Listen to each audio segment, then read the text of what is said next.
This is not about MPs versus MSPs. This is about what is right for Scotland. And it is for the UK Cabinet, it is for Downing Street, it is for the UK Labour Party to decide any process, any timeline and what comes next.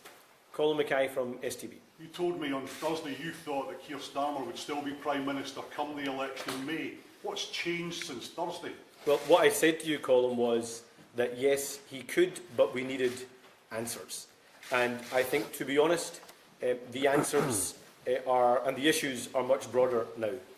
There have been too many incidences where the wrong judgment calls have been made. There have been too many mistakes, and that is distracting from the vital work of government, and it's also distracting from the big choice that people in Scotland have to make in 3 months' time, and that's why I think it needs to change in Downing Street. Have you told the Prime Minister about this statement before making it? Yes, I spoke to the Prime Minister earlier today, and I think it's safe to say that he and I disagreed. Conor Gillies from Sky. Anas Sarwar, one of your own Scottish Labour MPs, is reacting to what you're saying here, calling it idiotic, immature, incoherent and self-defeating. It's playing right into your opponent's hands, according to that senior figure. Have you done this to blame the Prime Minister if you fail to become First Minister in May? And second of all, if you don't mind, last year you called Peter Mandelson an old friend when it was public knowledge that he had links with Jeffrey Epstein. How do we take you seriously on cleaning up politics when one of your own Scottish Labour MSPs is best friends with a convicted paedophile? Well, let me first say that the approach of briefings I have always called out. And that's why I'm not taking the approach of briefing, I'm not taking the approach of talking to journalists in private. I'm being upfront and honest about my view and my first priority and my first loyalty being to Scotland, and that's why I'm doing what I believe is best for Scotland. And let me also be clear that Peter Mandelson is not someone or something I want to be associated with. I met him in his capacity as the ambassador ambassador to the US because that was the right thing to do in Scotland's interest. But should he have been appointed the ambassador? No. Should he be a member of the Labour Party? No. Should he have a seat in the House of Lords? He shouldn't, and it's right now that he is investigated by the police. Peter Smith from ITV. Who else did you speak to about delivering this speech today? Who knew that this was coming? Look, I've obviously spoken to those in my own team. I have had many conversations with many figures across the UK Labour family, both in government and out, and I've been really honest with them about my view, the situation we're in, how I believe this is intolerable, and that I am going to do what I think is right for my country, Scotland. I could have chose to stay quiet, to keep the head below the parapet, and just carry on as if everything was fine for the next 3 months.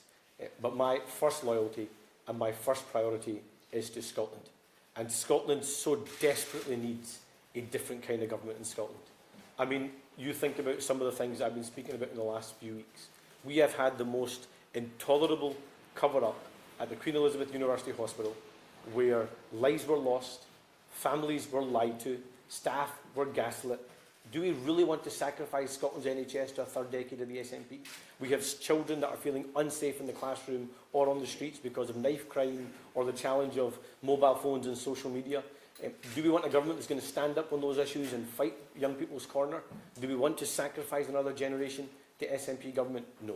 I'm not willing to sacrifice Scotland and Scotland's services and Scotland's towns, cities, villages and islands to a third decade of SNP government. So I am going to do what's right by my country, Scotland. Did you speak to either Wes Streeting or Andy Burnham before giving this speech, and would you expect others to also come forward and repeat your message? Well, I've spoken to many figures both in and out of the Cabinet. It is for them to decide their own view and what they choose to do or not do.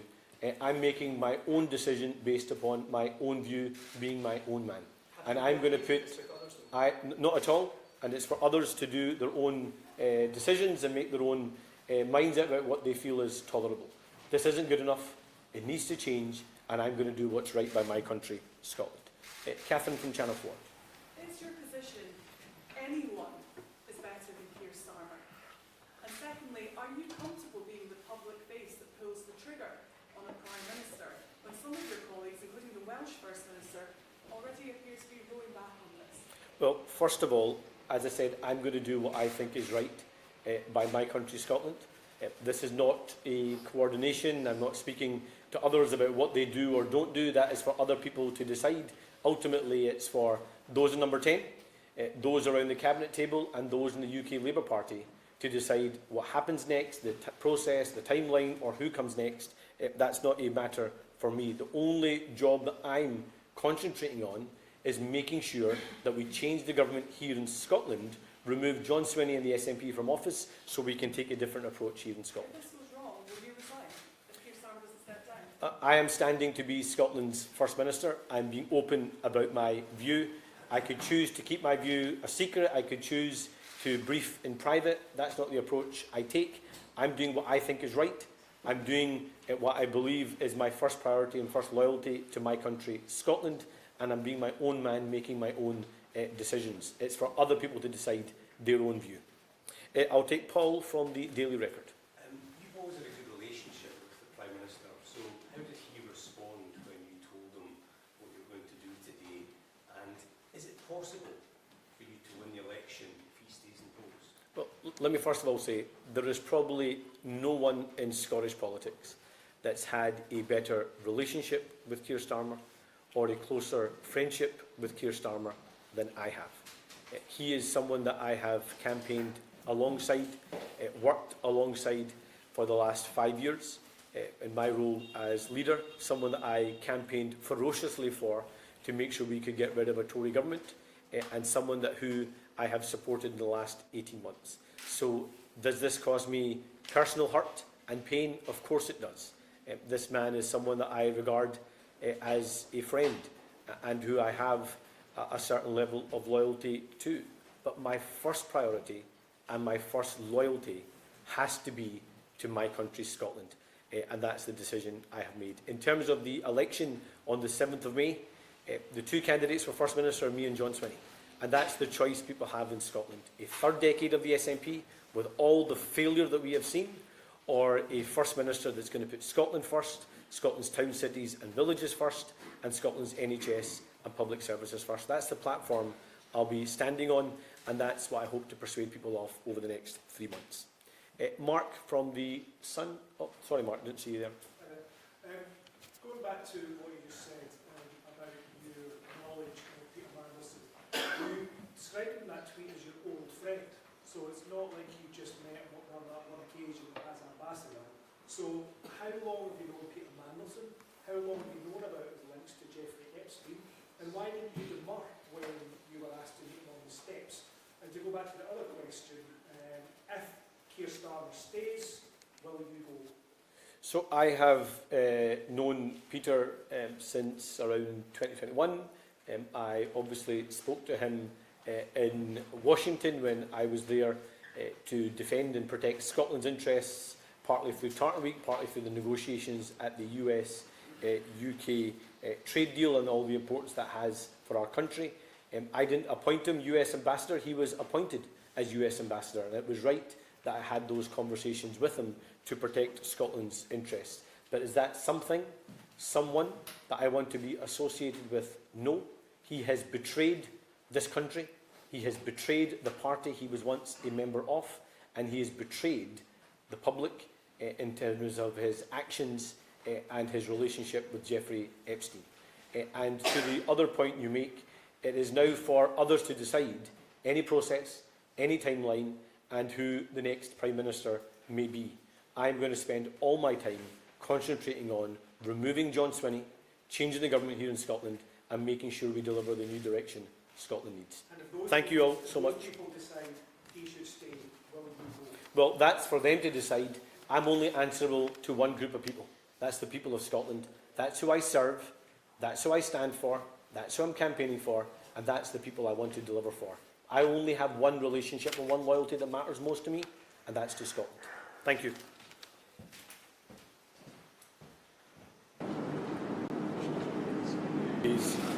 And I am clear that I have to do what's right for my country, Scotland. This isn't easy. and it's not without pain, as I have a genuine friendship with Keir Starmer. But my first priority and my first loyalty is to my country, Scotland. And I am not willing to sacrifice Scotland's NHS, our schools, our communities, our towns, cities, villages and islands to a third decade of an SNP government. That's why the distraction needs to end and the leadership in Downing Street has to change.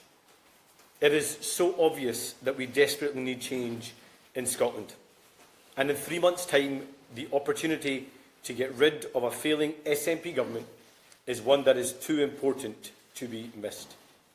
We cannot allow the failures at the heart of Downing Street to mean the failures continue here in Scotland. Because the election in May is not without consequence for the lives of Scots. We have an NHS crisis where too many Scots can't access the treatment they need and when they need it.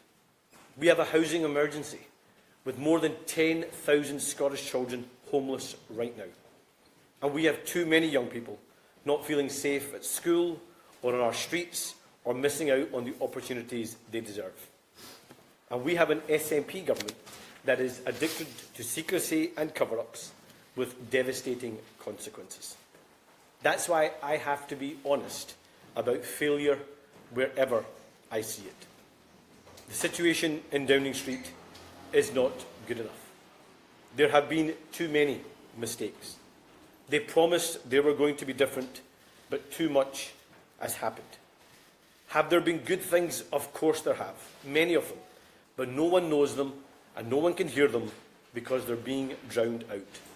That's why it cannot continue. I am proud to have played my part in removing a Tory government that was doing so much damage to Scotland. And having a Labour government matters. I am proud of my Scottish Labour MPs who did the hard work, persuaded our fellow Scots, ran a historic and successful campaign, and who have spent every day since fighting for Scotland's interests. I'm proud of these Scottish Labour ministers serving at every level of government, delivering for Scotland. I want them to stay in government because I said right at the start that my first priority and my first loyalty is to my country, Scotland. That's why they must continue to defend and protect Scotland's interests.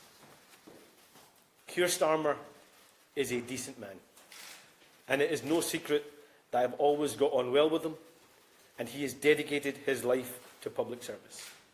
I have also dedicated myself to public service, and I need to decide what I'm willing to accept and what I'm willing to tolerate. The people of this great country, Scotland, are crying out for competent government, for transparency, for honesty and for delivery. They want to see politics that is open and accountable. They want to see leaders who put the national interest before themselves. That is the standard I will always apply. In 3 months, we have an election that must be about one thing and one thing only: Scotland. That is my duty, that is my priority, that is my loyalty, and that is Scotland's choice. Thank you. I'll open up for some questions. I'll take Glenn Campbell from the BBC. Anas Sarwar, just spell out why you want change and why you think that will end what you call distraction. Wouldn't it just plunge your party and the country into further chaos as a new leader is sought? I think the reality is, Glenn, that there are so many achievements of a UK Labour government, so many good things that are happening across our country. But if you ask people, they can't see them and they can't hear them because the leadership in Downing Street has become a huge distraction. And I've had to think about my own priority, and my own priority, my first loyalty, is to Scotland. And Scotland needs to fundamentally take the opportunity for change here in Scotland in 3 months' time. But who do you want to replace Keir Starmer? And if that Look, is let me be discovered through a leadership contest, won't that cause months of chaos? Let me be really clear. I am not supporting or backing any alternative or any candidate. This is not about MPs versus MSPs. This is about what is right for Scotland. And it is for the UK Cabinet, it is for Downing Street, it is for the UK Labour Party to decide any process, any timeline and what comes next. Colin Mackay from STB. You told me on Thursday you thought that Keir Starmer would still be Prime Minister come the election in May. What's changed since Thursday? Well, what I said to you, Colin, was that yes, he could, but we needed answers. And I think, to be honest, the answers and the issues are much broader now. There have been too many incidences where the wrong judgment calls have been made. There have been too many mistakes, and that is distracting from the vital work of government, and it's also distracting from the big choice that people in Scotland have to make in 3 months' time, and that's why I think it needs to change in Downing Street. Have you told the Prime Minister about this statement before making it? Yes, I spoke to the Prime Minister earlier today, and I think it's safe to say that he and I disagreed. Conor Gillies from Sky. Anas Sarwar, one of your own Scottish Labour MPs, is reacting to what you're saying here, calling it idiotic, immature, incoherent and self-defeating. It's playing right into your opponent's hands, according to that senior figure. Have you done this to blame the Prime Minister if you fail to become First Minister in May? And second of all, if you don't mind, last year you called Peter Mandelson an old friend when it was public knowledge that he had links with Jeffrey Epstein. How do we take you seriously on cleaning up politics when one of your own Scottish Labour MSPs is best friends with a convicted paedophile? Well, let me first say that the approach of briefings I have always called out. And that's why I'm not taking the approach of briefing, I'm not taking the approach of talking to journalists in private. I'm being upfront and honest about my view and my first priority and my first loyalty being to Scotland, and that's why I'm doing what I believe is best for Scotland. And let me also be clear that Peter Mandelson is not someone or something I want to be associated with. I met him in his capacity as the ambassador ambassador to the US because that was the right thing to do in Scotland's interest. But should he have been appointed the ambassador? No. Should he be a member of the Labour Party? No. Should he have a seat in the House of Lords? He shouldn't, and it's right now that he is investigated by the police. Peter Smith from ITV. Who else did you speak to about delivering this speech today? Who knew that this was coming? Look, I've obviously spoken to those in my own team.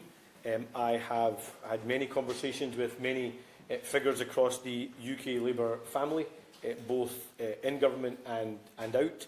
And I've been really honest with them about my view, the situation we're in, how I believe this is intolerable, and that I am going to do what I think is right for my country, Scotland. I could have chose to stay quiet, to keep the head below the parapet, and just carry on as if everything was fine for the next 3 months. But my first loyalty and my first priority is to Scotland. And Scotland so desperately needs a different kind of government in Scotland. I mean, you think about some of the things I've been speaking about in the last few weeks. We have had the most intolerable cover-up at the Queen Elizabeth University Hospital, where lives were lost, families were lied to, staff were gaslit. Do we really want to sacrifice Scotland's NHS to a third decade of the SNP? We have children that are feeling unsafe in the classroom or on the streets because of knife crime or the challenge of mobile phones and social media. Do we want a government that's going to stand up on those issues and fight young people's corner? Do we want to sacrifice another generation to SNP government? No. I'm not willing to sacrifice Scotland and Scotland's services and Scotland's towns, cities, villages and islands to a third decade of SNP government. So I am going to do what's right by my country, Scotland. Did you speak to either West Streeting or Andy Burnham before giving this speech, and would you expect others to also come forward and repeat your message? Well, I've spoken to many figures both in and out of the Cabinet. It is for them to decide their own view and what they choose to do or not do. I'm making my own decision based upon my own view, being my own man. And I'm going to put... not at all. And it's for others to do their own decisions and make their own minds up about what they feel is tolerable. This isn't good enough. It needs to change, and I'm going to do what's right by my country, Scotland. Catherine from Channel 4. Is your position anyone is better than Keir Starmer? And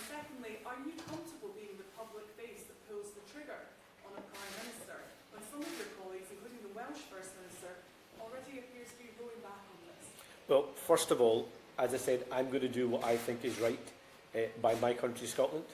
This is not a coordination. I'm not speaking to others about what...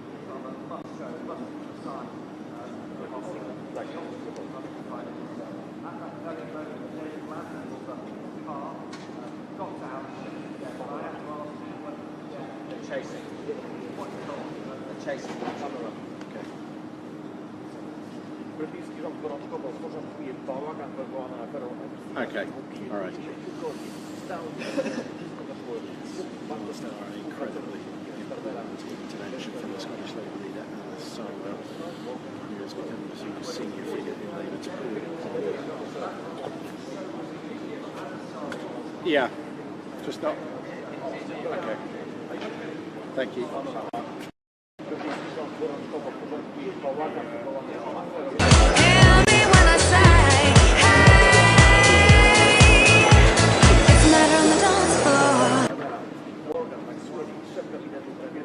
Wielu polityków taki facet odegrał kluczową rolę w mianowaniu Lorda Petera Andersona ambasadorem Wielkiej w Waszyngtonie.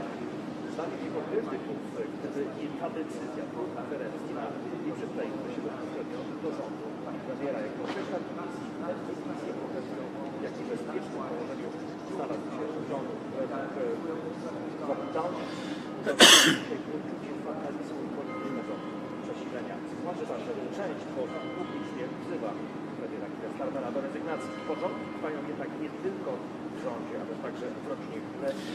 Live from Downing Street, I'm Christian Fraser. This is BBC News. The Scottish Labour leader, Anas Sarwar, calls for the Prime Minister to resign, saying focus must be on upcoming elections, not the problems at number 10. Eksperci zastanawiają się, czy te afery będą na tyle silne, by wywrócić brytyjską scenę polityczną, jeśli doszłoby do zmiany premiera. We'll have reaction to that dramatic development. Can Keir Starmer survive? It was already looking perilous. Is this terminal? Earlier, Keir Starmer's Director of Communications, Tim Allen, resigned a day after the Prime Minister's Chief of Staff also stood down.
Ladies and gentlemen, please take your seats. The event will start in 10 minutes' time. The pub does matter. What is happening to our pubs, what is happening to our hospitality sector is little short of a disaster. It's very, very serious. There is little doubt that certainly in small town, small village Britain, when pubs close, it is a social disaster for the community. And if we can keep more pubs open, it will be a social good for the United Kingdom. A pub is not just a place that sells beer. It doesn't matter who you are, where you're from, you can walk into most pubs, have a few pints, have a conversation with friends or strangers, and those strangers might become friends. Pubs were a place where we went after a hard week at work to unwind and socialise. Our pub culture has helped shape our country over many years, if not centuries. And our pub goers are being hammered by the Exchequer with taxes on the pints they drink. The 5-point plan. Reduce VAT to 10% for the hospitality sector. Number 2, scrap the employer national insurance increase for hospitality businesses. Number 3 is simple, cut beer duty by 10%. Number 4, staggered business rates abolition for all pubs over a 4-year period and prioritising venues in most need. The 5th and final point, we have to change regulation of beer orders, which was introduced in the 1990s. Goodness knows why, because it tied landlords into long-term contracts and now they can barely scrape a living. Business rates are killing our hospitality industry. And pubs in our country raise over £100 million a year for charities. That equates to £1.4 billion over 10 years. Reform UK will stop the rot, not just for pubs, but for the whole hospitality sector as well.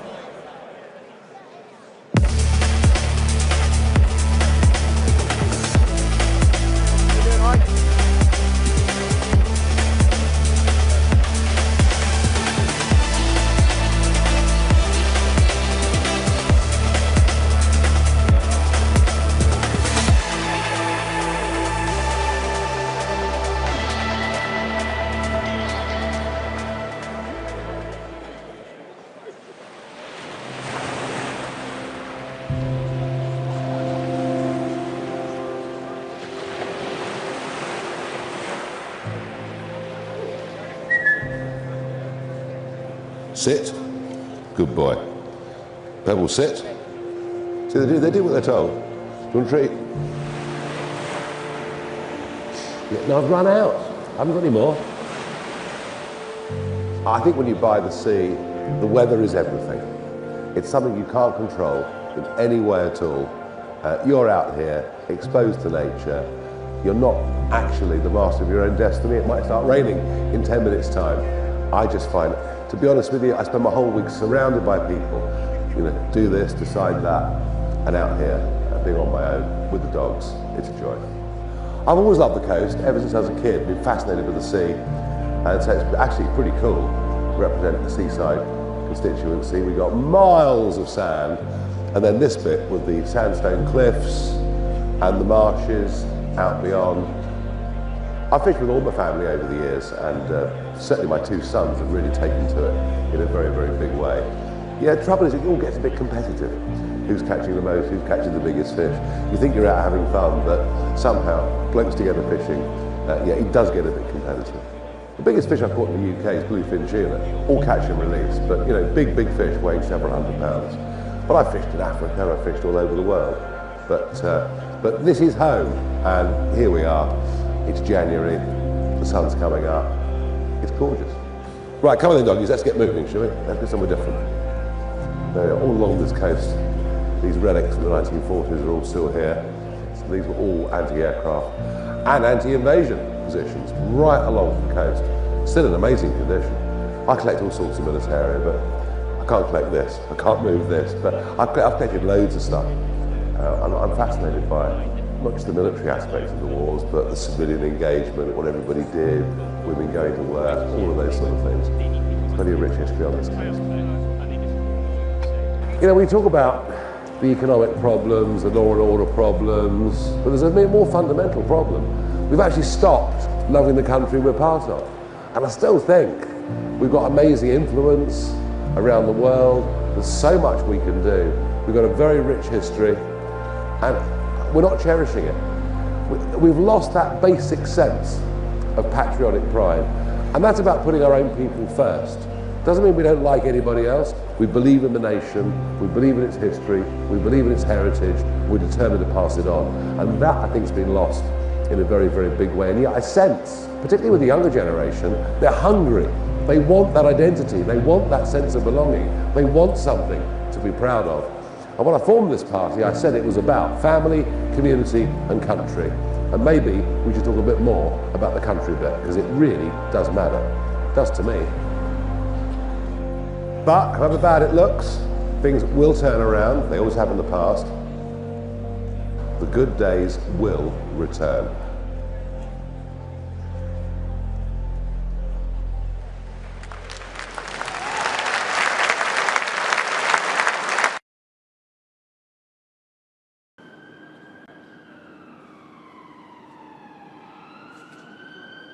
It's time for the truth. Those that came before us built a great country, but we are set to lose it. These people run Britain as if they hate it. But whilst this government is accelerating our decline, they didn't begin it.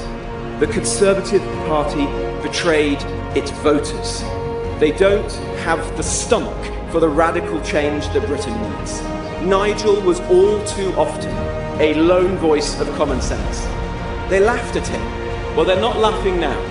I'm proud to join the more than 270,000 people who are members of Reform UK to join this incredible movement, a national movement that will pool Britain's talents, experience and expertise and deliver the real change we need. With Britain on the brink, in real danger, this is what we must do. Britain is broken. Britain needs reform, and reform needs you.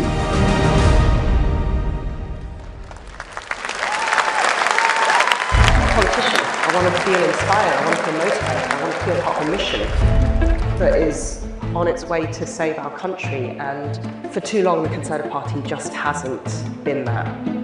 So, you know, it's been a growing realisation. It's just become apparent how toxic the Conservative Party is, how it's not for me. It's not for me, and I'm very happy to be leaving the Conservative Party behind. How are you?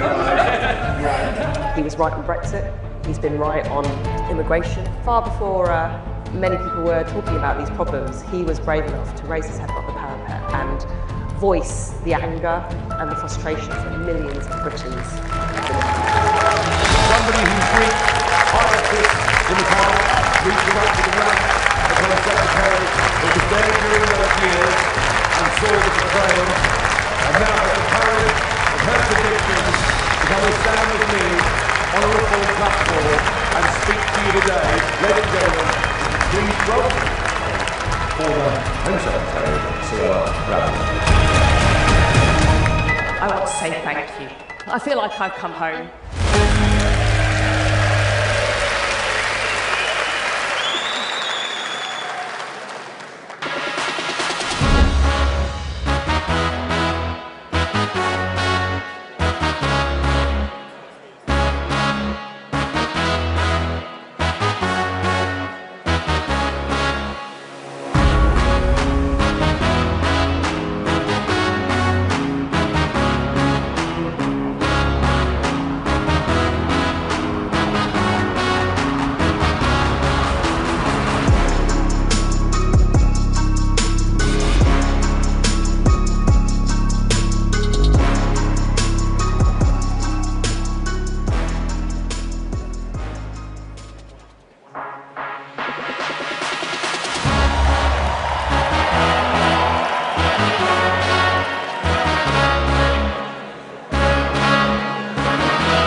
Ladies and gentlemen, welcome to the Time for Reform rally, live from the NEC Birmingham. Please take your seats and make sure your mobile phone is switched off, as the event is about to begin.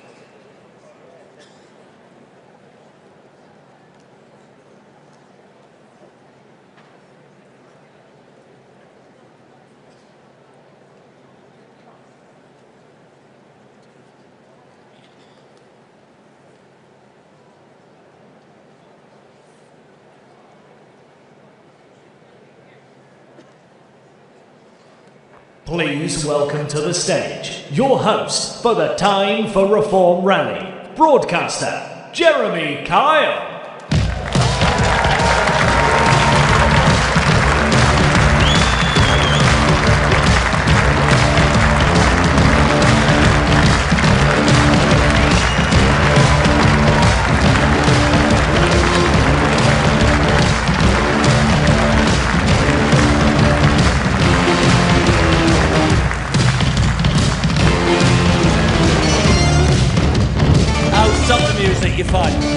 Ladies and gentlemen, what a turnout. Welcome to Birmingham! Here's the thing. Monday afternoon and 2,500 people, more than the Tories got across the whole damn week. How about that? Welcome along. A fantastic turnout, of course. I mean, reform is, by all accounts, on the march.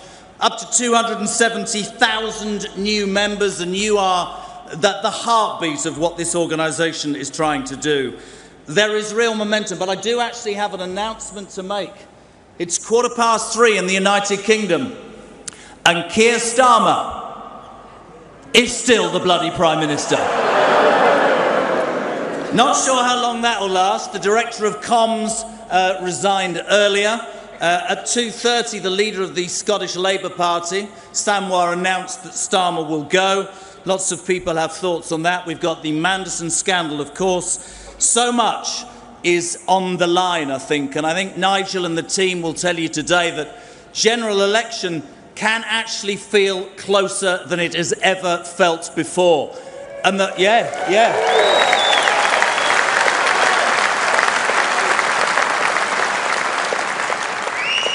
Some parts of the media will tell you this is media noise. I think it's real momentum, and I think the 2,500 people here today will tell you that there is a vibe in this country that is getting stronger and stronger by the day. We thought we'd come to Birmingham, a city at the heart, Britain's second city at the heart of the United Kingdom, and to be fair, a place that's experienced many problems and a place where real change needs to happen. And reform tell you the change starts right now, ladies and gentlemen.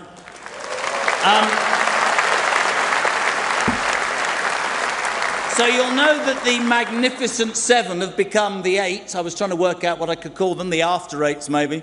All seven over there on that little stage. If you shine a light on Richard Tice, he's already sat there waiting to be interviewed. Give Richard Tice a round of applause.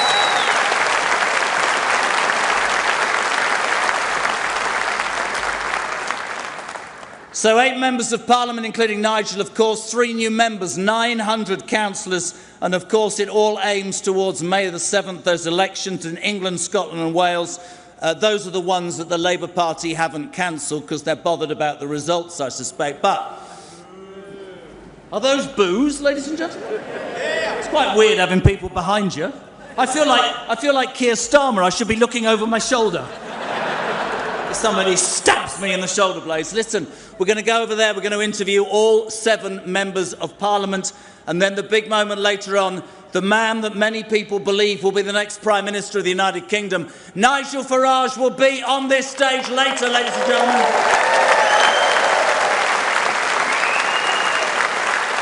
So, pick up microphone and walk. Just make some noise. I'm going to try and not fall over. If I don't fall over, that'd be good. Now, as I walk along here, I have to walk past the press. Watch this. Where are they? Where are the press? Wave if you're in the press. Oh, they're nowhere to be seen. Where are the press? Oh, all right, press, how are you? Do one. I'm joking. So listen, let's make our way. This is stage B, apparently. There's a lovely man with a camera. Ah, there's the press. There they are. Look at that. Don't fall up the stairs, idiot. That would be really... Richard Tice, Deputy Leader of Reform. How are you? How are we? All right? Yeah, not bad. Give Richard a round of applause. Wow. This is very cosy, isn't it? Where should we start? Wow, good question. Actually, I've got a bone to pick with you. You've got a bone to pick with me? Yes, I have. Why? Yes. Well, you see, there you were, interviewing my beloved live on Talk TV just the other day. Could I just say up 39% of the radio station? Yeah. More people listen to. Forget all that. It's when you said that she should dump me that we became ex-friends. Well, I'll tell you why that was. Because we did a live... No, I'm joking. Right, listen. Have you bought the ring yet, Tice? Come on. It's work in progress. Jesus, you're boring, man. Let's talk about you as one of the originals. Somebody who dreamt about a party that represented British values, that started it with our own chairman, David Bull, all those years ago. You've gone from 2 or 3% to leading, I think, in the last 300 or 200 opinion polls. It's remarkable, isn't it? It was actually, we were literally at 1%. Just think, less than 5 years ago, we stood in the May 21 elections and we got 2 councillors. And now we've got almost 1,000. I mean, it's remarkable. It's like an entrepreneurial political start. Got a round of applause.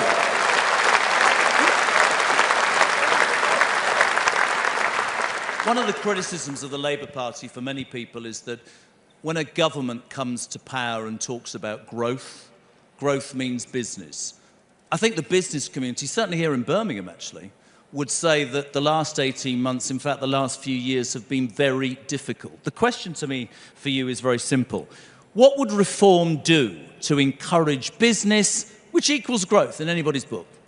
Well, I've been meeting businesses, many meetings over the last 6-8 months, and actually energising people by saying, we're going to cut out wasteful, daft government spending it, we're seeing it with councils, but also asking them to tell us what smart and safe regulations we should keep that we all want and need, but also what daft, dither and delaying regulations prevent them from investing more money, hold them back, reduce their appetite to invest, because we need that investment, we need that growth, we need that energy, that motivation, and people need to be encouraged to take some risk.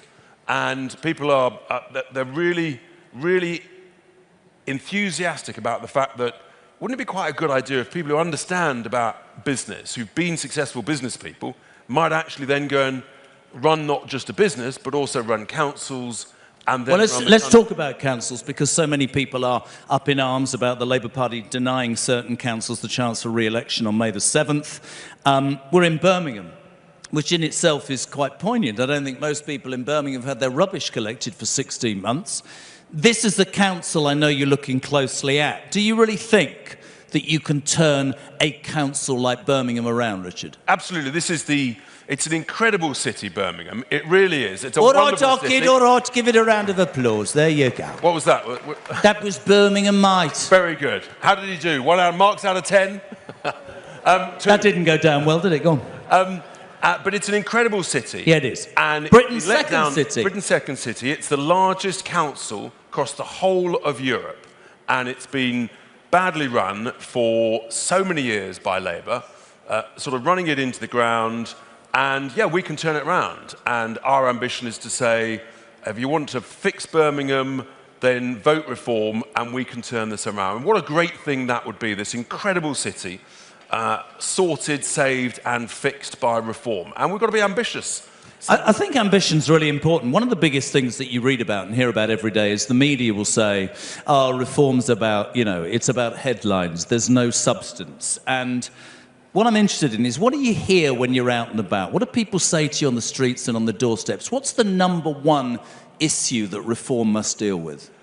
Oh, I think people are just so fed up with the state of the country. Enough is enough. And they can't wait for a general election. And people just enthusing about the sooner it comes, the better. Do you think it will be before 2029? Oh, I think the odds on that have dramatically shortened. I mean, yes is the answer. We've been saying for many months it could be late 27. Even that now looks quite a long time. I mean, the people in this room would want to know this because we've heard about, you know, making the party professional, taking other people on board, giving the impression that, you know, you are ready, if you like, to govern. Are you ready?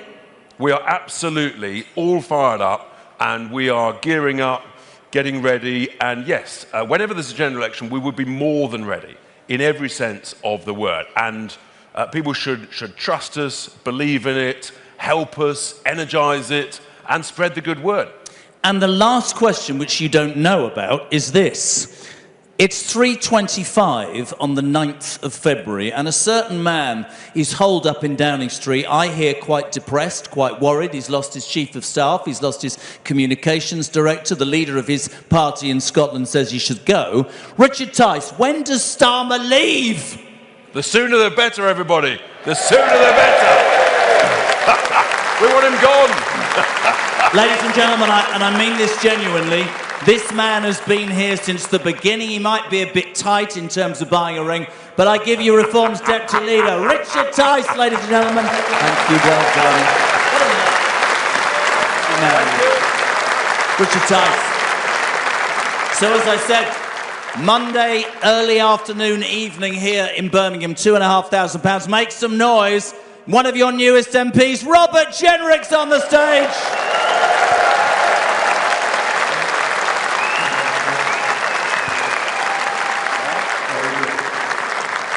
How are you, new boy? I'm very good, and I'm not late this time, unlike on the night of my defection, but it's very good to be here. Quick question. What's the biggest difference between Reform and the Conservative Party that you've noticed since you've joined? Look, if the Conservative Party had tried to organise an event like this, how many people do you think would have turned up?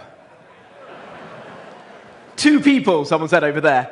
Look, there is no other political party in British politics that could organise an event like this. There really isn't. And why is that? It's because something special is happening in the country right now, where millions and millions of decent, patriotic Brits are standing up and saying, enough. We want to take our country back. We love this great country. We're not prepared to see it slip into decline. We are going to come together to rally behind Nigel and Reform and ensure at the next general election, and that might come sooner than we all thought, we are going to ensure that for the first time in my lifetime, the first time for a long time, we have a great reforming government that turns this country around. And that's what I'm excited to be a part of. There you go.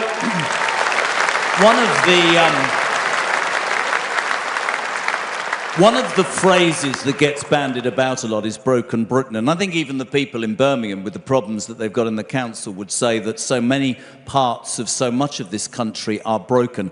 I'd love a little insight. Tell us about that meeting of the Conservative Shadow Cabinet before you left, when you sat there open-mouthed and they said Britain isn't broken. Yeah. Well, look, it was almost worse than that, actually, Jeremy. They put onto the screen the Conservative Party's mantra, and at the heart of it was exactly that. The Conservatives do not believe that Britain is broken. And I said, well, I do believe Britain is broken. When I walk the streets, when I go to visit factories and pubs and talk to people on the doorstep in North Nottinghamshire, people think the country's a mess right now.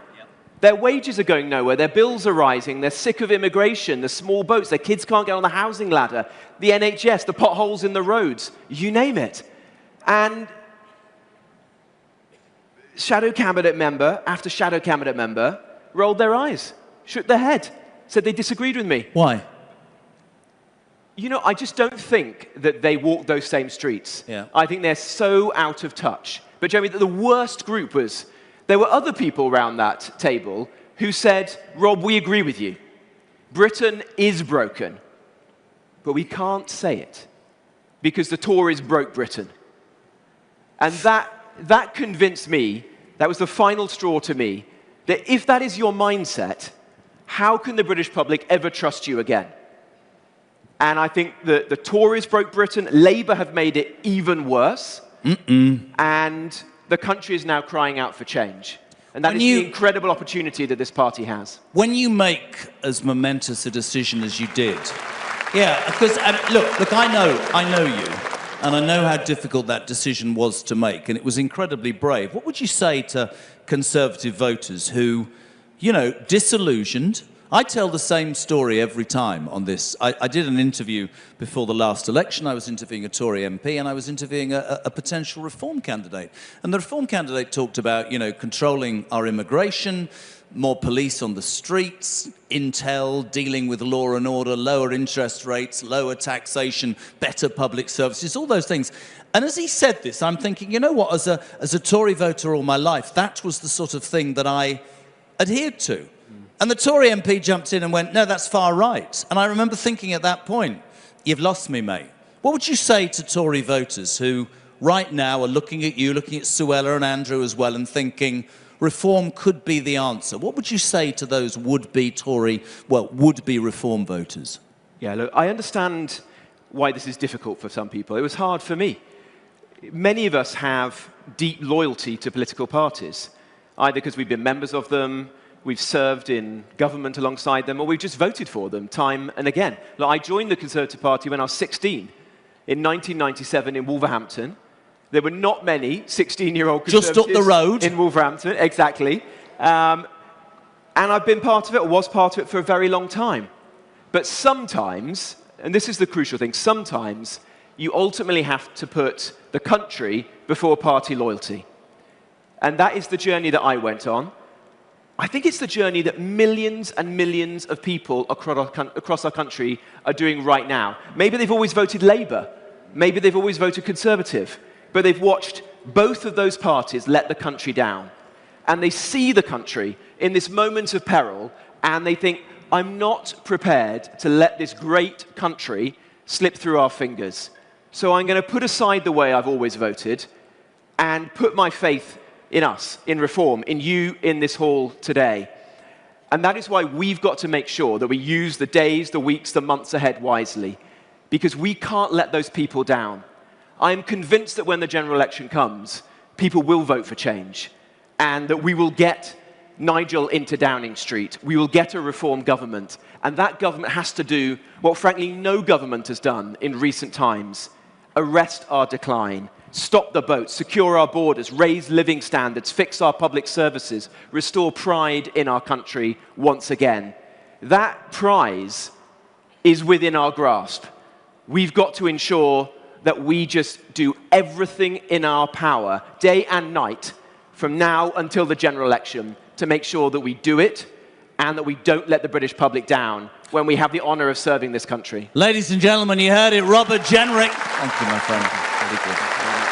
Thank you. Thanks, there you have it. Robert Jenrick, look, waving. I might do a bit of that.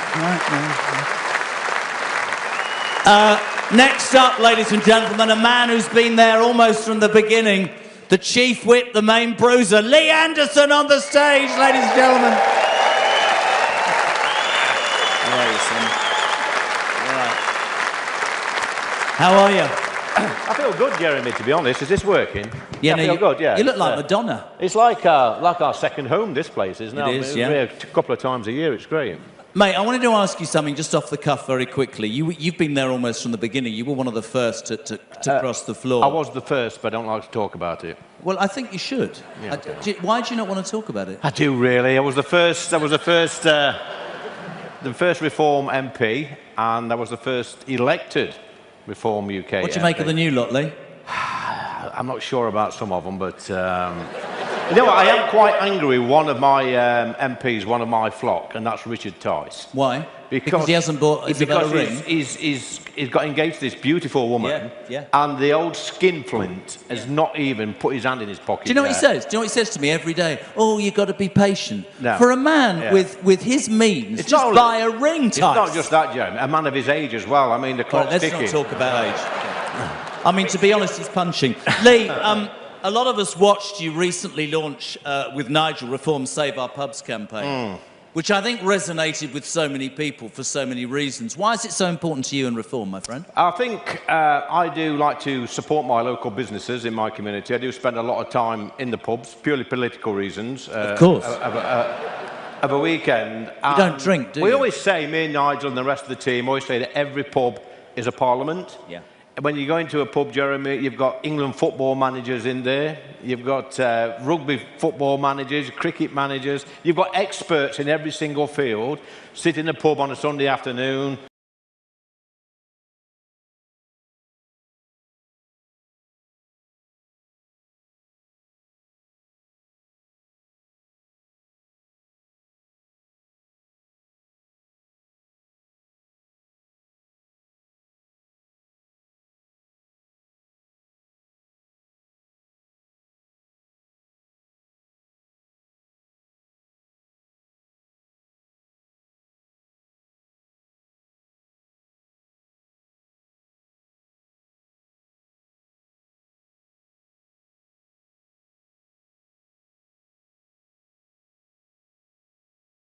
Money is the issue. I think there's actually a lot of capital interest in this particular project. There are a lot of people across the world who think that they can make a good return on investment by investing in Armenia and investing in this trip project. I think the question is really, how do we get the peace deal into a good next phase? How do we keep the Prime Minister in a good place where he can start to focus on the future? I know he has an election coming up. I won't talk about that, but to the extent my endorsement means anything, he certainly has it, because this is a guy who can build the long-term partnership to make this kind of a thing stick. This has not happened overnight, but I think we've already made great progress in just the months since August 8th. Thank you. The next question. Next questions from the colleagues from the United States. Thank you. Mr. Vice President, on the Iran negotiations, would the U.S. allow limited uranium enrichment, or is no enrichment whatsoever a red line in negotiations? Well, I think the President's going to make the ultimate determination about where we draw the red lines in the negotiations. If you go back to the original negotiation that happened between us and the Iranians, the President was trying very, very hard to actually strike a constructive deal that would have been good for the United States. But frankly, the entire administration agreed if the Iranians were smart enough to have made that agreement, then it would have been good for them too. We're obviously much more focused tonight on the issues related to U.S.-Armenia cooperation, but I'll let the President speak to exactly where he wants to set the lines of the negotiation. As you guys know, he typically does that privately. He doesn't announce what he's going to do in a negotiation because he thinks that it constrains him in private. He's going to have, I think, a lot of good conversations with his team and with others in the days and weeks to come. I'll let the President set the terms of those negotiations, but with all due respect to our friends in the media, I think the President is going to preserve decisional space for himself, and that means not revealing too many of his cards publicly. I have one more follow-up on the Iran negotiations. Has the violent crackdown of protesters in Iran been part of those negotiations? Does the U.S. Want to push for any kind of human rights assurances to be part of a deal? Well, I think as the President has said publicly, it's already very much been part of the negotiations that we've had. It's one of the things the President made a very strong demand, is that there were prisoners who were going to be executed. The crackdown was, of course, very brutal and violent.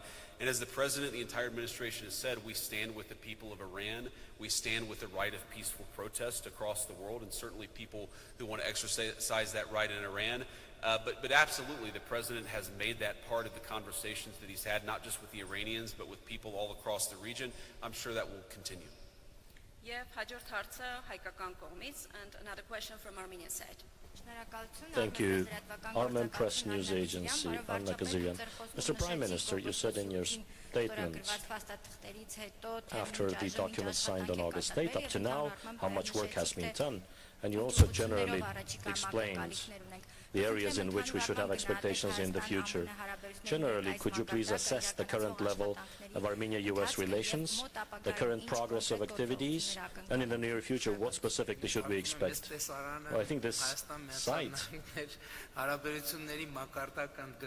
underlines the level of current relations between Armenia and the US.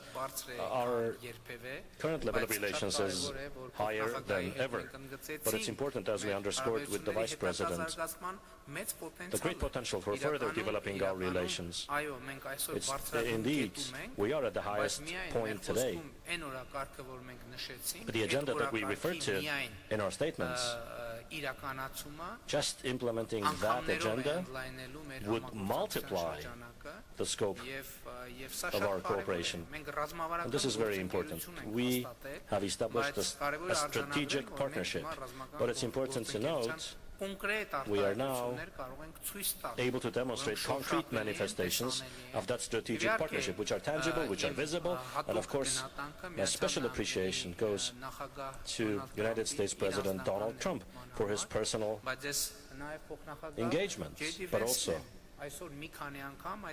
a few times today, I have already thanked Vice President J.D. Vance for his personal engagement, because we know on February 7, 2025, the meeting at the White House and the very meaningful discussion and the conversation we had back then was pivotal for the subsequent events. And I expressed special gratitude to the Vice President, because during those days when we were having that meeting, how can I put this correctly? The White House was still transforming. I might even say that the Vice President was probably hadn't moved in fully to that work environment. And I very highly appreciate that under those circumstances, he considered that to be an important conversation. So calmly, quietly, for quite a long time, we thoroughly discussed the opportunities that and the agenda that could reach us to today's point. And it is worthy of particular appreciation in that environment. And when I got back to Yerevan, the impulses that the Vice President of the United States had given instructions appropriately. They had reached, these impulses had reached Yerevan before I reached Yerevan.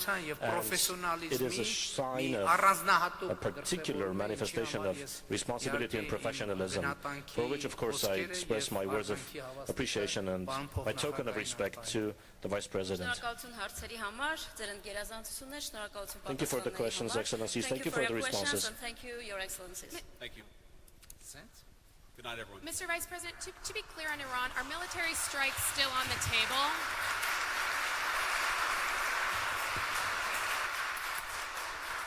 Mr. Vice President, are military strikes...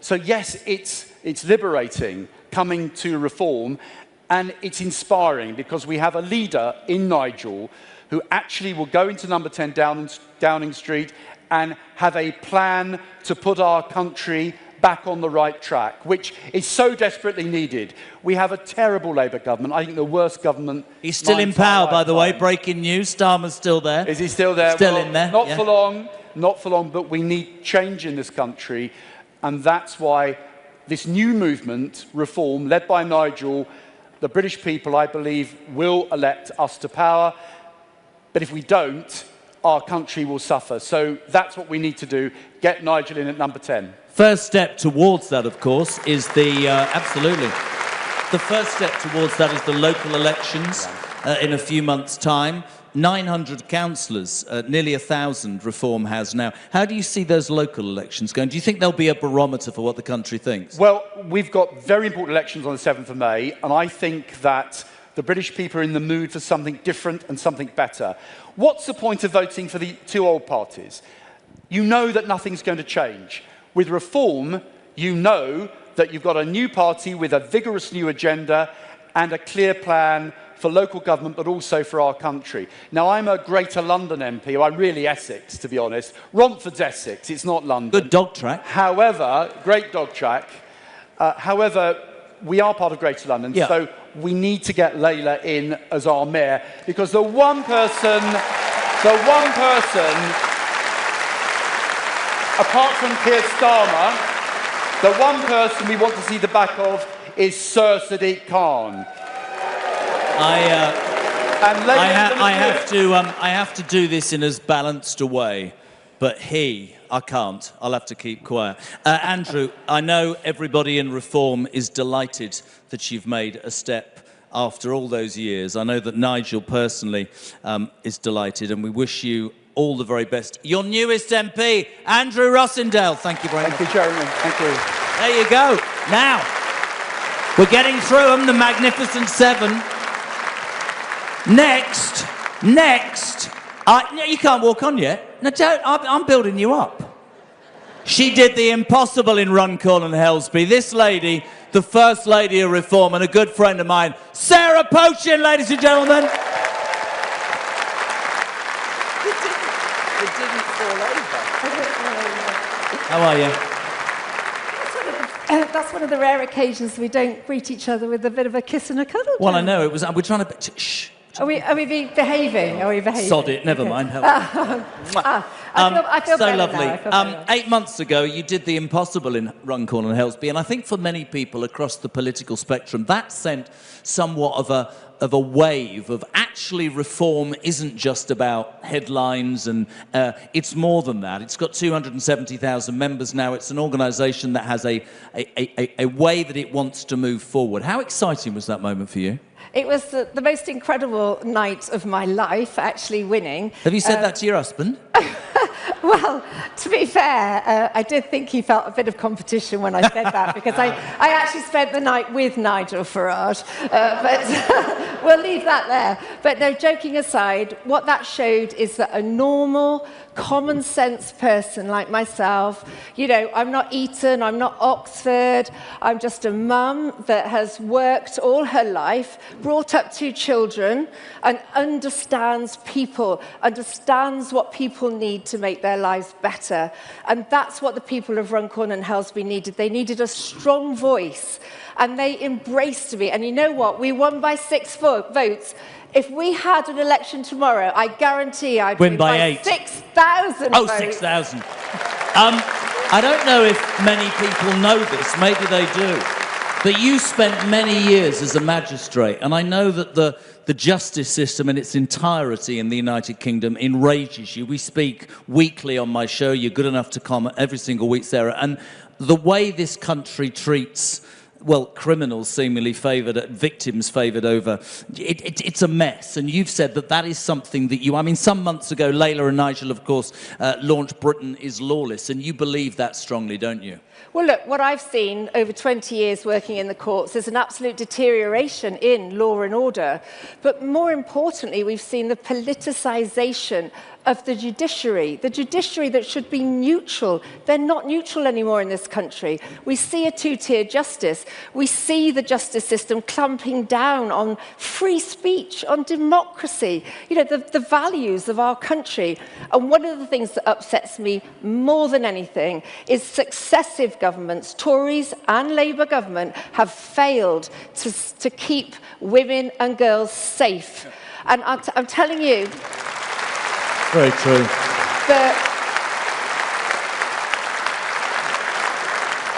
The grooming gangs scandal is a disgrace, because every single day that goes by and no politician puts that inquiry into first gear and gets it even off the ground, every single day another young girl is raped, abused, drugged, threatened. Can I ask you a question? Would a Reform government instigate a national inquiry straight away? Because I agree with you. We were talking this morning on the show about, you know, the Prince and Princess of Wales and Epstein.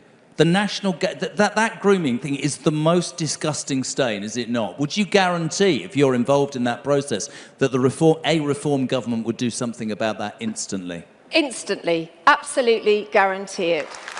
It's really important. It's a disgrace. And I think a lot of people I think a lot of people, Sarah, talk about the economy quite rightly, and there's that argument reform is there's people in reform who have run successful businesses, and frankly, if you look at what we've got at the moment, I'm sure they would do a better job. What about law and order? That is also massively important, is it not? Do you know, one of the subjects that I know inside out, I know about prisons, I know what's going on in prisons, and how the prisons are not being run by prison officers, they're being run by the prisoners in so many places, and that's not the fault of the prison officers. We are employing now cheap, young, poorly trained, poorly equipped prison officers. We're even getting them in from Nigeria. They cannot speak English and they use cards to instruct prisoners to go back to their cells. That is happening. You know what we need to do? We need to get the military veterans back in the prisons who understand discipline and understand mental.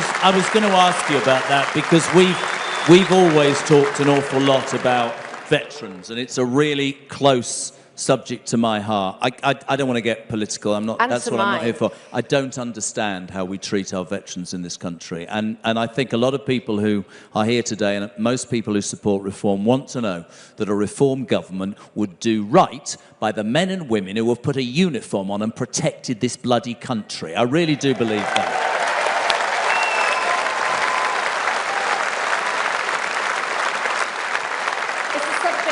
My heart. My dad was in the British Army. He did 3 tours of Northern Ireland.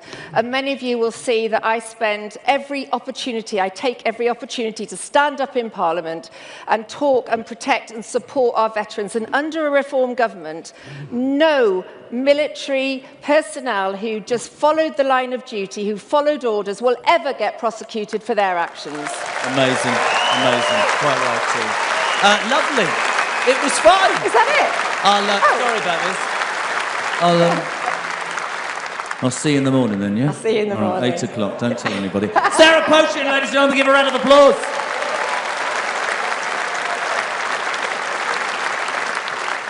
Next up, a gentleman who I haven't actually interviewed before.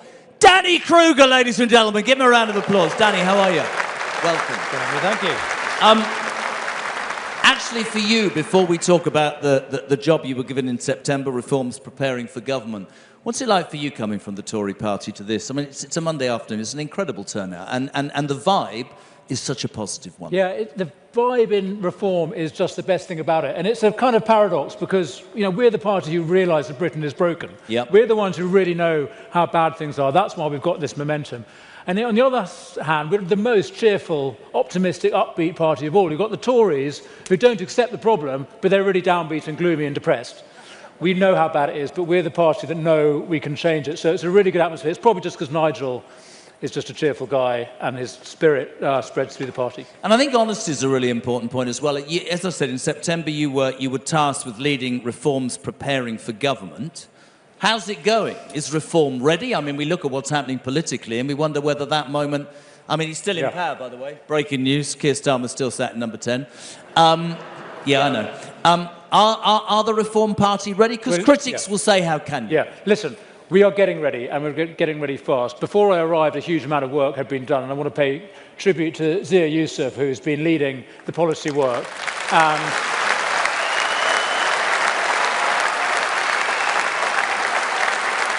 And developing a whole range of very carefully worked out plans, particularly around the border. That's the first thing we've got to do. So we have a properly costed, developed plan for how we're going to restore control of our border. But there's a whole range of other work that's been going on as well, some of which we've announced and some of which we're waiting to announce.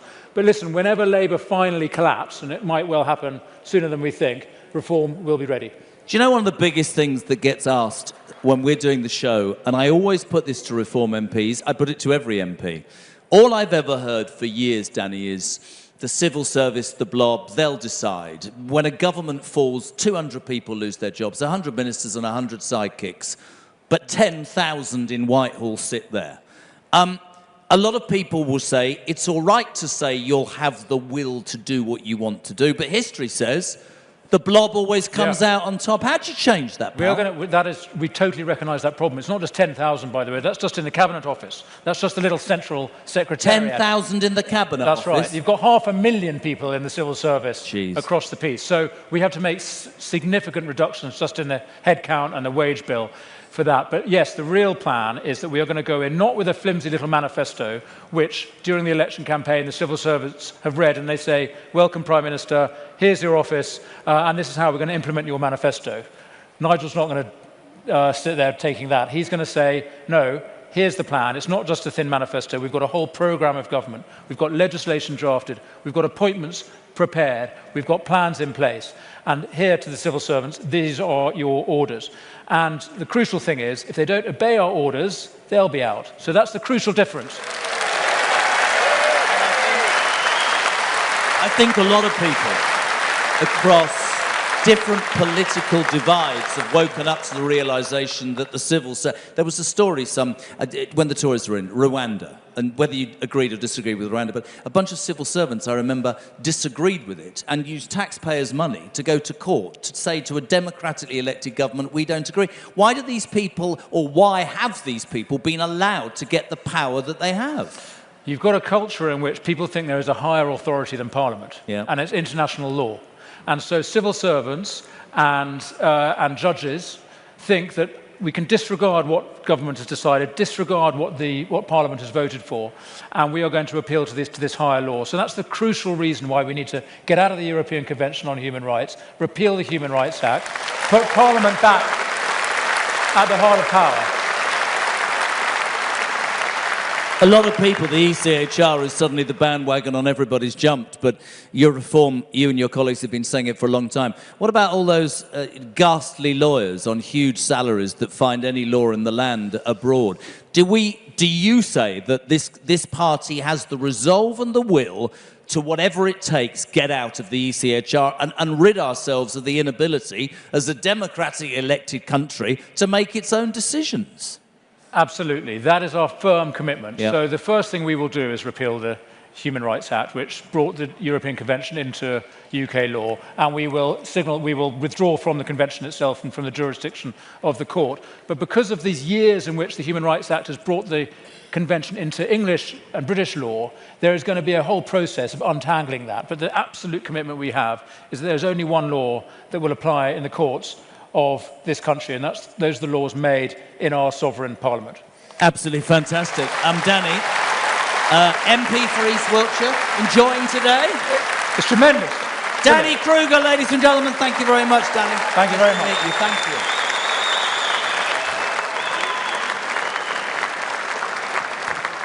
And finally, in the Magnificent Seven, our latest person who joined, ladies and gentlemen, Suella Braverman.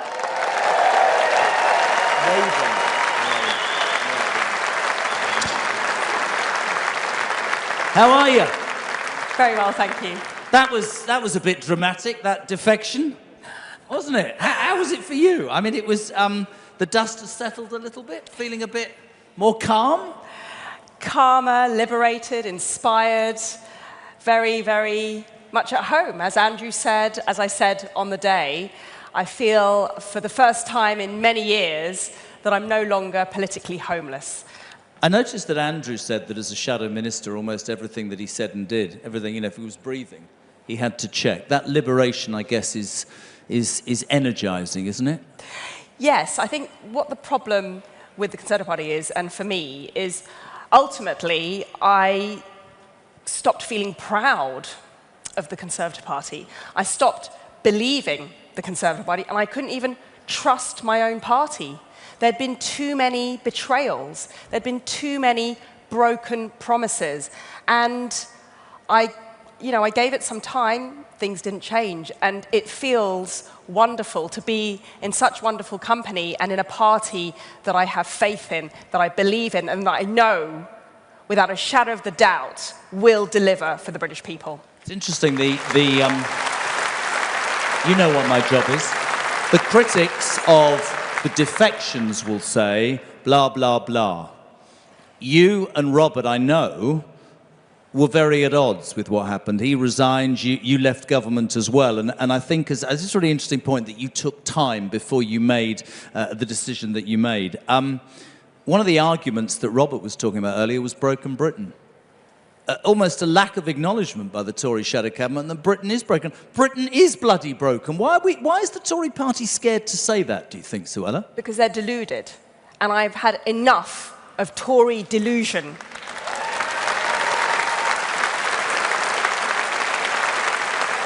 And they're lying to themselves and to the British people. And I've had enough of Tory lies.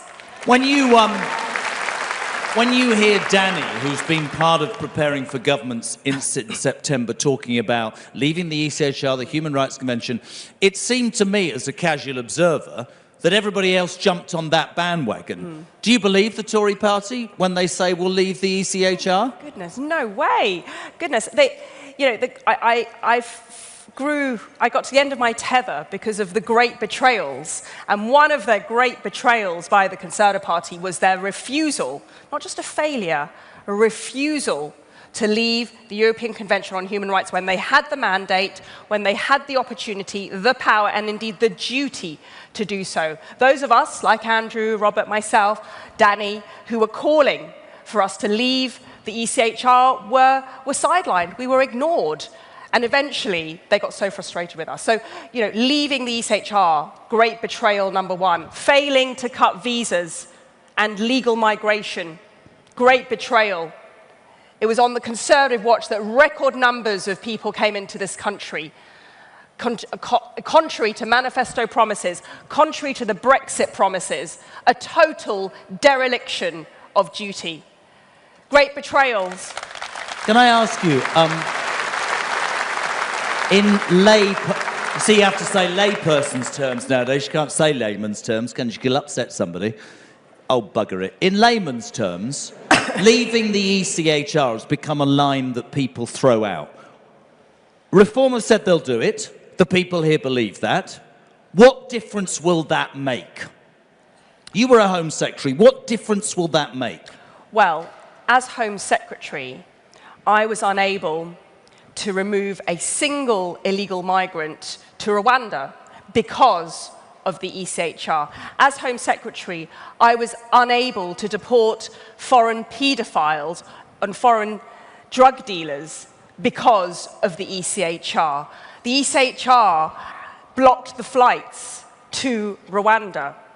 The ECHR is the reason why, as Sarah was saying, our brave veterans are being persecuted through the courts. The ECHR is one of the reasons, actually, why the police are so powerless in the face of protesters, militant protests. The ECHR has totally crippled the government's ability to deliver law and order and border security for the British people. But so why can't successive governments have worked that out? Why is it only Reform initially that stuck its neck above the line with Nigel and said, we'll leave the ECHR? Are they stupid or what? That's a great question. Because there is an orthodoxy, there is a consensus within the establishment, and by the establishment I mean Whitehall, I mean civil servants, the judiciary, and I'm afraid the Conservative Party. It is part of the establishment. There is a consensus within the establishment that the ECHR is sacrosanct. And no way on earth could any respectable country dare to leave it. And that is an outdated view that is not serving the national interest anymore. They always throw it out, don't they? Yeah.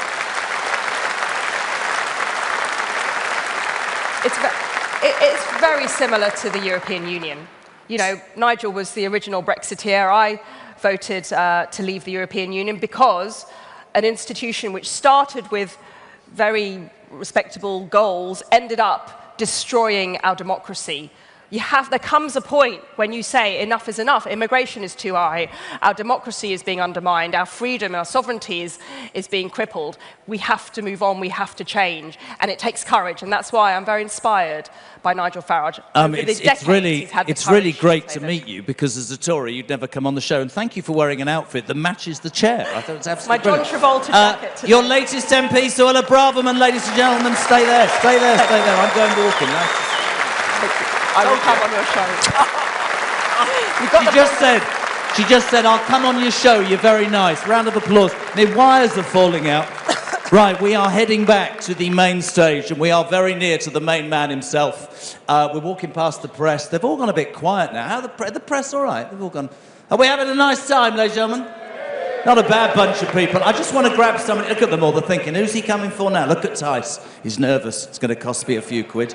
Borrow it off Zia. He's got a few quid. I just want to take 2 minutes and give this man a round of applause. Your chairman, David Bull, ladies and gentlemen. The job has encompassed almost all of you, and you have put your heart and soul into this, haven't you? Yeah, I really have. It's extraordinary. I feel really like a proud parent, I suppose, over the many years. 8 kids more than me! So, look, Richard was right. Without Richard, party wouldn't be here. We were polling at 2%, 3%. We are now polling at 32%, 10 points ahead of any other party. But there is also something very, very important. I imagine many people here have seen me around the country. I spend all my time on trains around the country. I have seen 7,000 people in 7 months. And this party is being built from the ground up and not the top down. And Lee made this point. This really is the people's army. And actually, when I'm going around the country, people say to me, we really need you because this is the last chance saloon for the United Kingdom. If reform does not deliver, we are in big trouble. I think it's really important. I think it's really important to give this man credit because I missed sort of presenting with you. We were quite a double act. What's going on? You've gone all important on me, haven't you? I'm the chairman. I don't think so, no. It was great, wasn't it? The conference was great, doing a double header, as we call it in the industry. You're doing a great job. Obviously, I've taught you a few lessons, so well done. Sorry, what was that? Don't you have a tie, by the way? Oh, sod off and sit down. Right, sit down. David Bull, ladies and gentlemen. Now, I said... by the way, breaking news at 4:07, Keir Starmer is still in power, ladies and gentlemen. Almost as unpopular as Keir Starmer is a man called Sir Sadiq Khan. Next up, a lady who plans to throw him out of London. Layla Cunningham, take a thing. How are you? You all right?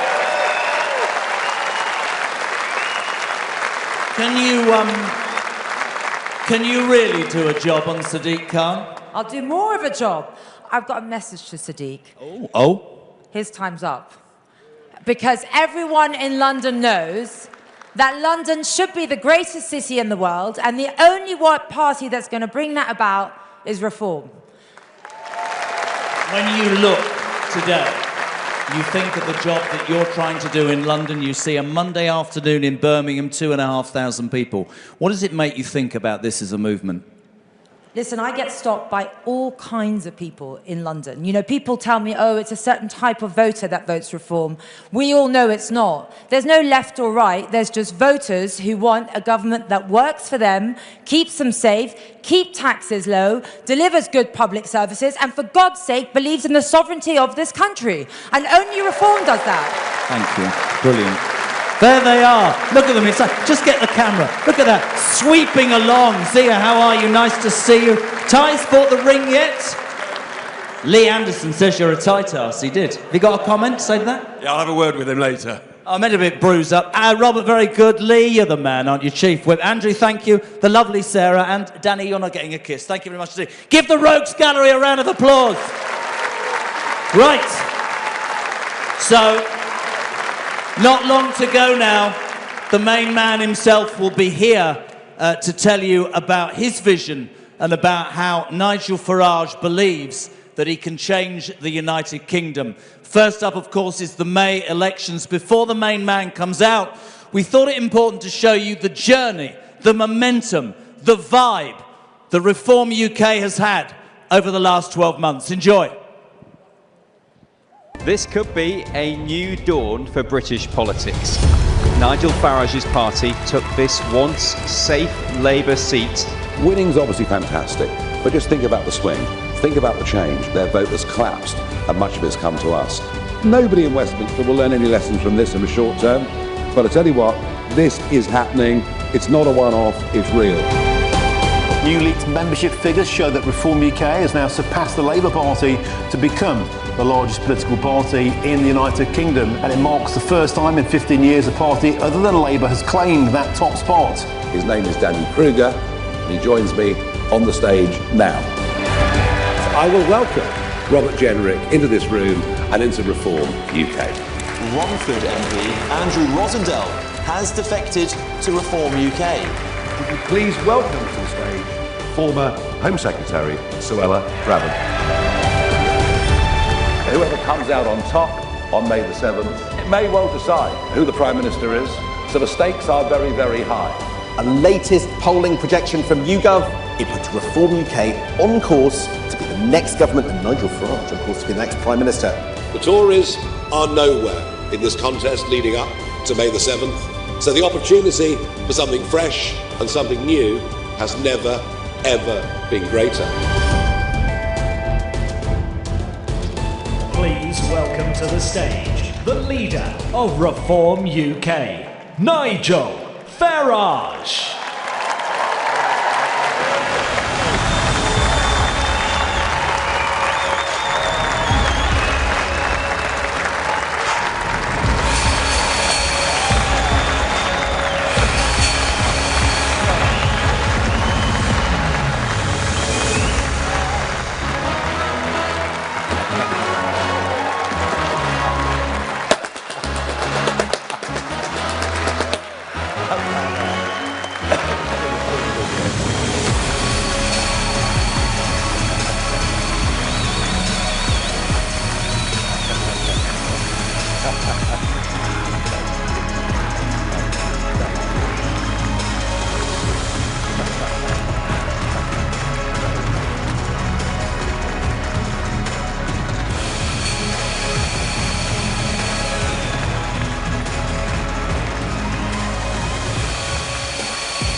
Good afternoon, Birmingham. Well, here we are. Reform UK meeting in Birmingham. There's joy, there's optimism, there's humour, there's great belief that we can turn this country around. And yes, there are fireworks, and we enjoy ourselves. But spare a thought.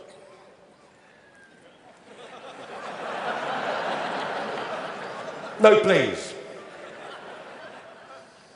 Spare a thought for Downing Street this afternoon, where the curtains are drawn and the political life of the most unpopular and most useless Prime Minister in living memory is drawing to a close.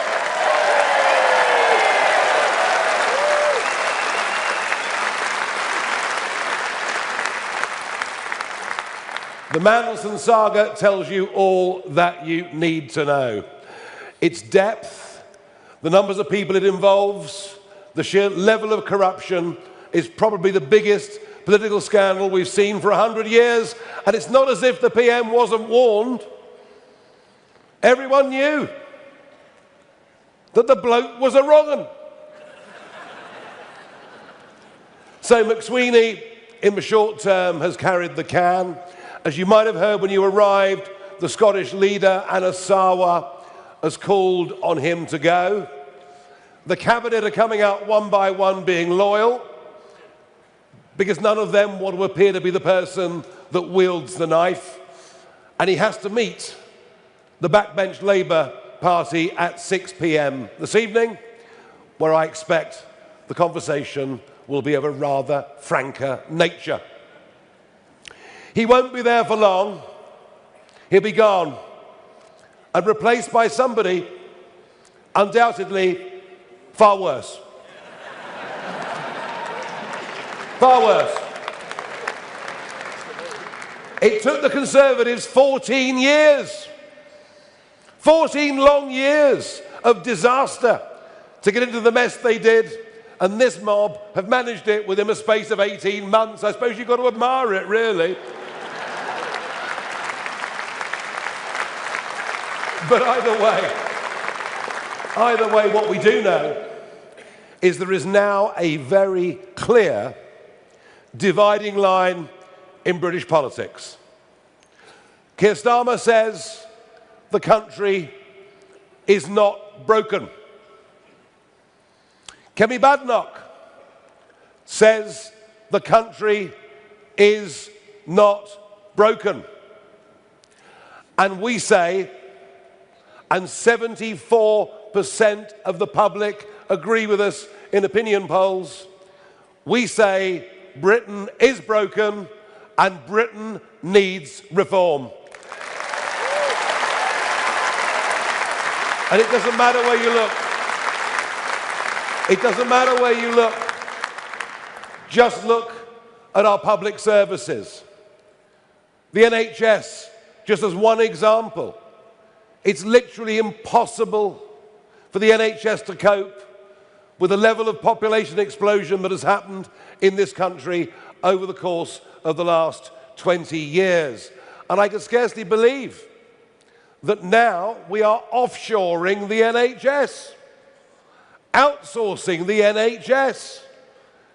You could get a telephone Zoom consultation from a doctor on a beach in Malaysia.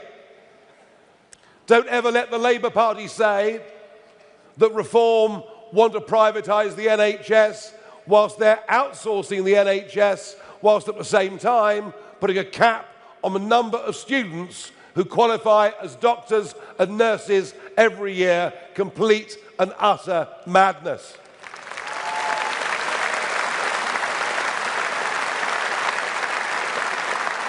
And of course, our borders are completely broken. And this, I think, in many ways represents the greatest breach of trust between the governors and the governed. You think of it, the 2010 manifesto from the Conservatives, the 2015 manifesto from the Conservatives, the 2017 manifesto from the Conservatives, promising to reduce net migration to tens of thousands a year. And then in 2019, a Boris majority, Brexit done, every reason to believe we'd get a grip. And then we got the Boris wave with net up to 1 million people coming in a single year, most of whom are not bringing the kind of skills and support that our country needs.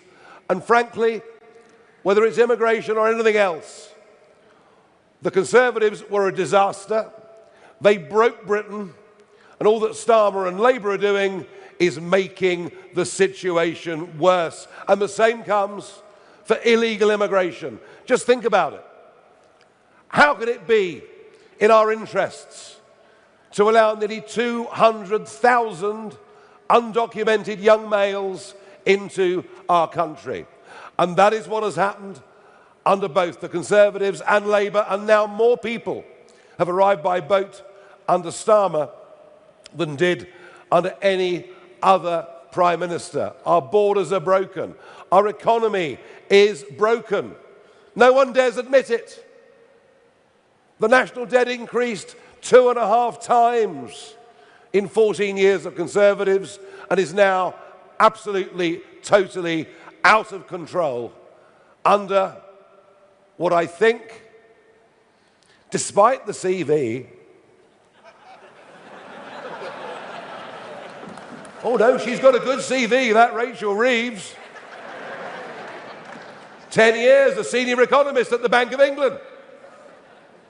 Do you know what? She is the most useless Prime Minister in our history and an embarrassment to us on the world stage. She clearly hasn't got a clue what she's doing. As our debt explodes, as our welfare bill goes through the roof, business confidence sinks. And I particularly want to mention small business. There are 5.6 million men and women out there engaged in their own enterprises who frankly feel persecuted by both of the last two governments. And we are the party that's on the side of Alarm Clock Britain.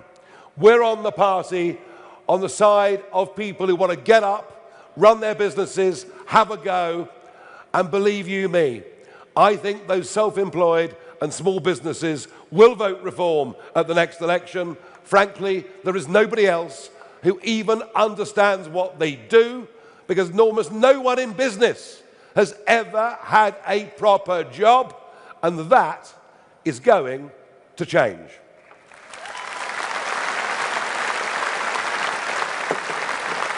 We are deindustrializing at a rate of knots.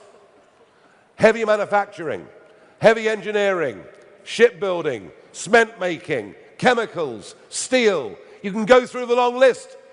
It's all gone off to India and China. And then the very same goods are exported back here. And we're doing it in the name of net zero.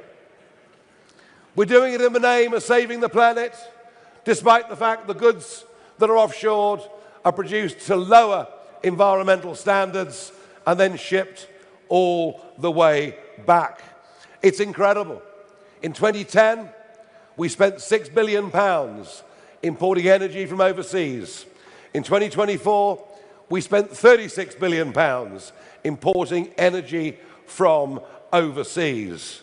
We are taxed at the highest level we've been since the war, and many, many people, not just the rich, but many bright, young, ambitious people are leaving our country in what is now approaching an exodus. Our economy is broken. And have a look at our politics. That is well and truly broken. Well, you can see how broken the Labour government is, but think of the 4 years of endless psychodrama the last Conservative government put us through. Too busy fighting each other to even consider standing up and fighting for the voters and the people of this country. We have a Prime Minister who is not a leader, and things are changing on both the centre-right and the centre-left. For all of our lifetimes, we've understood that there was a two-party system that led to government in Britain. And I can say today, for the first time, the two-party system we've known all of our lives is now over. It's gone. It's consigned to history.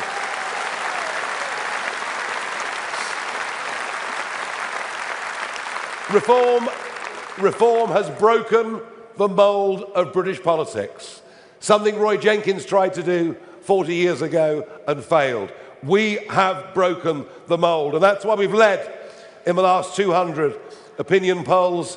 And I must tell you that I approach May the 7th and those elections in Scotland, in Wales, in all 32 London boroughs and thousands of seats up and down the country. I now approach May the 7th with a growing sense of optimism every single day. I really do.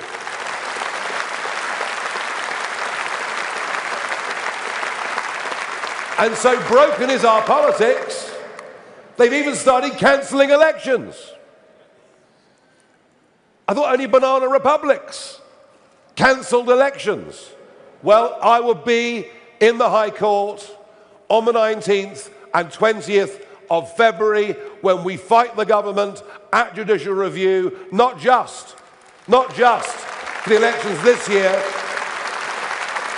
but to think that in the case of Norfolk, of Suffolk, of East and West Sussex, if this goes ahead, it will be the second year in a row that elections have been cancelled. We go into that court fight with every reason to think that we are going to upstage the establishment and that we are going to win and re-enfranchise 5 million people. And now there is a number of people in those counties, particularly those for the second year in a row, have now started cancelling their direct debits and standing orders for their council tax. They're doing so on the basis of no taxation without representation. Now, of course, I could not possibly. None of us could we? Behave, Lee. We couldn't possibly support such action, but do you understand? I'm sure you'd feel the same way. We're going to do something about it. Now, if Sir Keir or whoever follows you, and if Kemi, if you don't believe Britain is broken, I tell you what, come here to Birmingham, because Birmingham is well and truly broken. The city is bust. Another volunteer to stand for the council elections. Thank you very much indeed, sir. The city is bust, and of course much of it caused by a piece of EU law written into the Equalities Act. As the rubbish piles up on the streets, it is said there are rats here today, the biggest that have been seen since the Western Front many years ago. And sectarian politics. Sectarian politics is now here, alive and well, in what we've always known as Britain's second city. People now voting purely on religious grounds. There's even a candidate standing in Birmingham who's a former convicted terrorist. But this is all thought apparently to be okay. And this, egged on and encouraged by a police force who, when they banned the travelling Israeli football fans, did so simply because they were Jewish. That is what Birmingham has sunk to. A deindustrialised city that used to be the workshop of the world. Slayed at the altar of net zero and the highest industrial energy prices in the world. Birmingham is broken. Birmingham needs reform. And I dare say on May the 7th, Birmingham is going to get reform.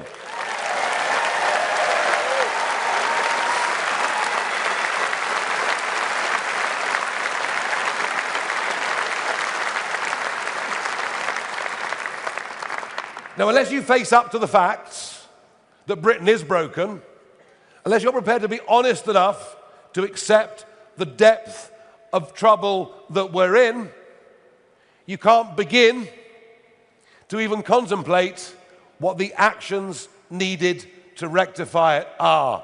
And that, I believe, is what gives us, above all, our biggest advantage over our competitors who've still got their heads very, very firmly tucked in the sand. They somehow think that you can fiddle with the boiler, replace a couple of spare parts and it'll all be okay. And we say no. We need a brand new boiler and not a heat pump. We need a completely brand new system. So Britain is broken.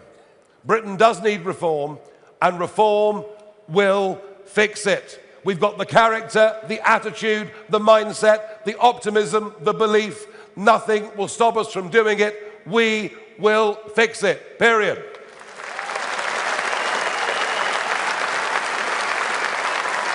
And we will stick to our fundamental principles. We will stick to the slogan that summarizes why we are and what we are. Our priorities are family, community, and country, and we care about those things, frankly, to the exclusion of all else. Because if we do, and we respect the Judeo-Christian principles which underpin the entirety of our civilization, if we understand those things, respect those things, then we can proceed with people in position and with policies that will all be based around one political theme. And that political theme is national interest. We will act in the national interest and of its people at every given opportunity, regardless of criticism.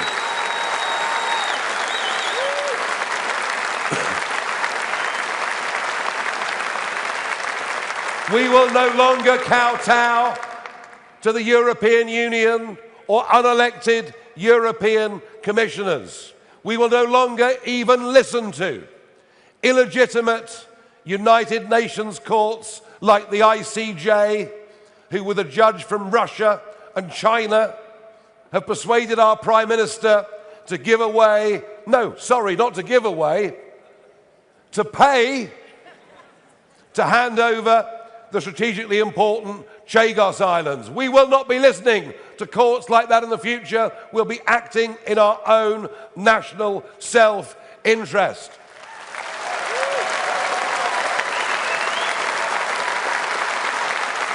And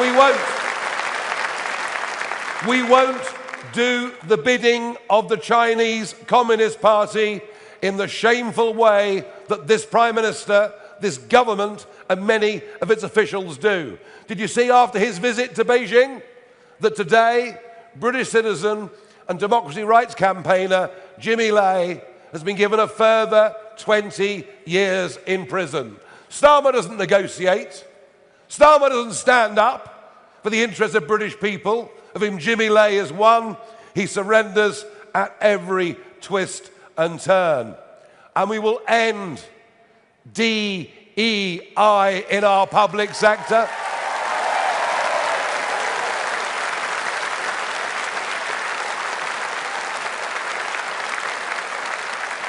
Get rid of two-tier policing, of two-tier justice.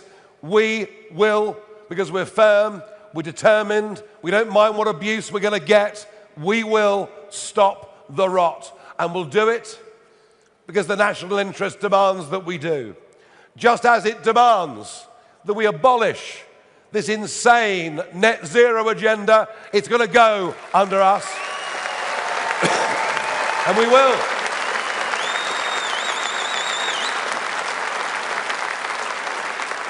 We will get the North Sea operating again. We'll get rid of the ludicrous taxation that Jeremy Hunt and the Conservatives put on and Rachel Reeves made worse. Whether you like it or not, we will be using oil and gas until at least 2050. So in that case, why not simply produce our own? It makes sense. It's in the national interest. And we will look to countries like South Korea, who were able to do nuclear energy with no concessions on safety for a quarter of the cost that it does our bungling idiots in government. We'll produce oil and gas, we'll build nuclear energy, because frankly, we're going to need it. Not just for existing manufacturing, what's left of it, but think of the 21st century technologies. And by the way, we're the only party really thinking about this. Think about AI. Think about data centers. Think about the world of crypto, which isn't going away. To be engaged in that, you need more energy than we've ever produced in our histories. We must and we have to be ready for that because it is in the national interest. And we will do everything in the national self-interest to try and produce as much food as we can in this country and not allow our farmers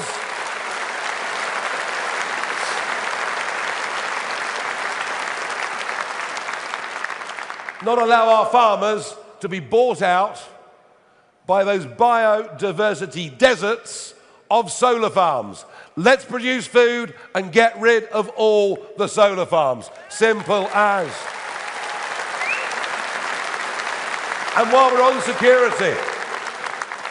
on security, Starmer's hideous 11-year surrender of much of our fishing to European countries has been a hammer blow to coastal communities all over this country, and we will take back what is rightfully ours, give our fishing industry a chance to live and thrive.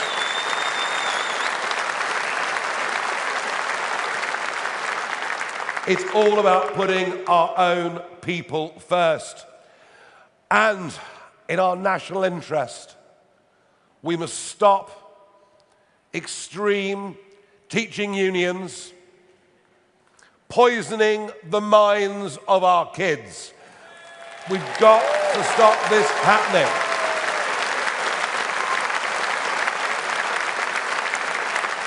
We will ensure there is a patriotic, balanced, historical agenda that our children learn. And we will also recognise that not everybody is fit to go to university to do an ology.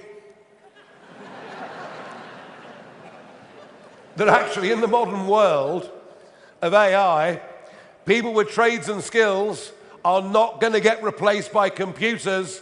So from the age of 16, boys and girls should at school be able to start learning trades and skills that will last them for their entire lives.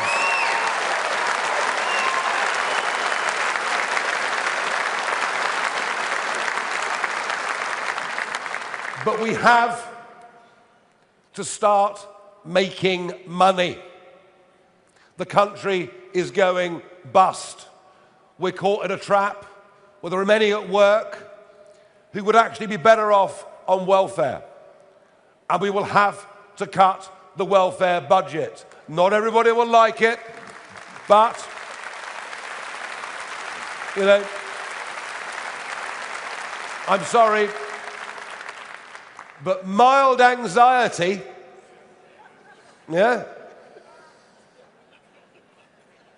I mean, after a heavy night out, I have mild anxiety. Well, less so than before. But you can't go on the sick because you've got mild anxiety. But it is an attitudinal change that Britain needs. An attitudinal